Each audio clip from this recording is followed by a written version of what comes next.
like to call myself a filmmaker. I just see myself as a kid with a love of cameras and editing, and I think that's who I'll always be. Starting at a really young age, I was really into drawing cartoons and sketching, just anything to do with pen and paper. And that was the first, creative thing I did. My dad was a really big supporter of me and an influence on my career choice. My dad used to be in the commercial industry, so he had a lot of gear and knowledge that he'd teach me about and let me use.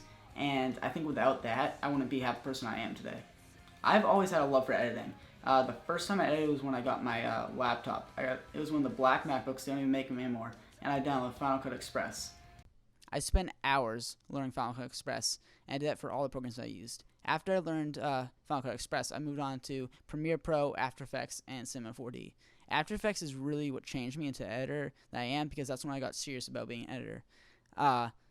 I remember spending hours inside and outside of class learning that program, like motion graphics, titles, openers, special effects, animations, basically anything you could do in After Effects I wanted to know how to do because I wanted to be an editor. And I think that was really smart of me to take the time and knowledge of that, because without taking that time to learn every little thing, I wouldn't be half the editor I am today, and I probably wouldn't have gotten half the opportunities that I've gotten so far. In my TV broadcasting class, we had access to a full HD broadcasting studio as well as a full HD editing lab, and it was incredible. I had access to Premiere Pro, After Effects, Cinema 4D, and Final Cut Pro, and I was one of the only kids who was really interested in post there, so I usually had the room to myself so I could just explore and learn everything. Along with my love for editing, also came my love for cameras. Cinematography is another big passion of mine. I started off on a little camcorder with a USB. You would flip out of it and you plug that on your computer to get your footage. And that's what I shot most of my short films on with my cousins and friends as a little kid. And as I got older, I started investing into bigger and better cameras.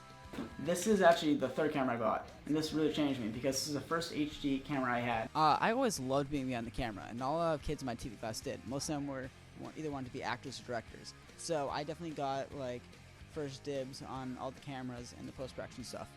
That was actually very fortunate of me, because I feel like if I didn't have access to those and wasn't the only kid really interested in that, I wouldn't be as good of a cinematographer as I am today, because I put in all the time and the effort to learn everything about the cameras, and that really paid off, because I learned how to do all the cool camera tricks, learned how to do the cool shots, the cool movements, basically anything about the camera I learned how to do with the ones that I had access to, and it's really awesome to be able to master something that you love and know that it's going to pay off in the long run, especially in your career, because it's something I was very interested in doing as a job.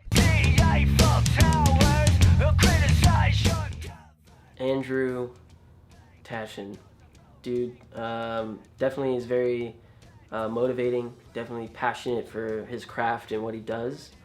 When I've seen him around, he definitely gets involved a lot in projects, and I respect the hustle and the grind that he has for his craft.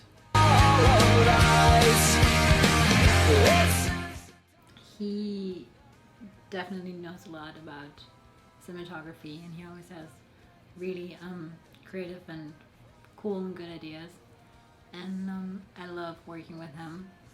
I can see his high energy fitting very well and working for Red Bull, or to do sports, or Views, or something just very crazy, outlandish, just very